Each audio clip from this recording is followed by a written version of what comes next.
Promotores eleitorais se reuniram hoje pela manhã em João Pessoa para discutir uma atuação conjunta no pleito deste ano.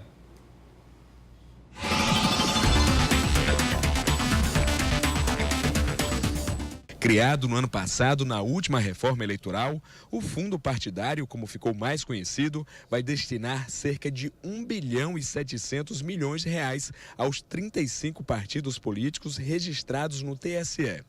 Entre as definições, ficou estabelecido que as legendas devem aplicar 30% dos recursos para o financiamento de candidaturas de mulheres. Além disso, a Corte decidiu ainda sobre a divisão do tempo da propaganda eleitoral gratuita no rádio e na TV, que também deverá destinar o mesmo percentual para as candidatas. A definição do fundo partidário e do tempo da propaganda são só algumas das mudanças na legislação eleitoral que passaram a vigorar nesse ano. Por isso, o Ministério Público Eleitoral reuniu promotores para promover uma atualização sobre as novas regras. Entre os principais temas abordados estavam as mudanças nas regras da propaganda eleitoral na internet, que é hoje uma das maiores preocupações dos promotores eleitorais. A propaganda na internet é uma novidade, levando em consideração, os impulsionamentos, os mecanismos que existem hoje para que o candidato possa, se projetar perante a população local.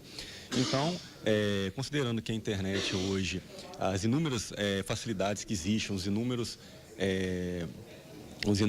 mecanismos à disposição dos candidatos, das pessoas, isso acaba acarretando uma dificuldade do Ministério Público em lidar com isso. Então a intenção é justamente entender, contextualizar tudo isso para que a gente possa ter uma atuação mais efetiva. As novas regras da propaganda eleitoral na internet foram apresentadas pelo analista judiciário do TRE do Rio Grande do Sul, Alexandre Basílio. Algumas questões relacionadas à propaganda, elas foram alteradas de forma oposta, virou de cabeça para baixo o que a gente tinha. Por exemplo, a gente tinha algumas situações na propaganda tradicional onde as propagandas em bens particulares eram amplamente permitidas.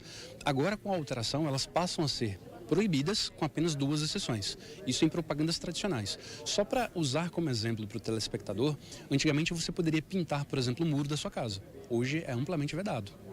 Então é totalmente proibido hoje pinturas em muros e qualquer uma dessas situações que antigamente eram possíveis. Então foram muitas mudanças de detalhe. Na palestra ele falou ainda sobre a propaganda antecipada e sobre as fake news, as notícias falsas que são espalhadas na rede. Nós acabamos definindo fake news como se fosse uma coisa só.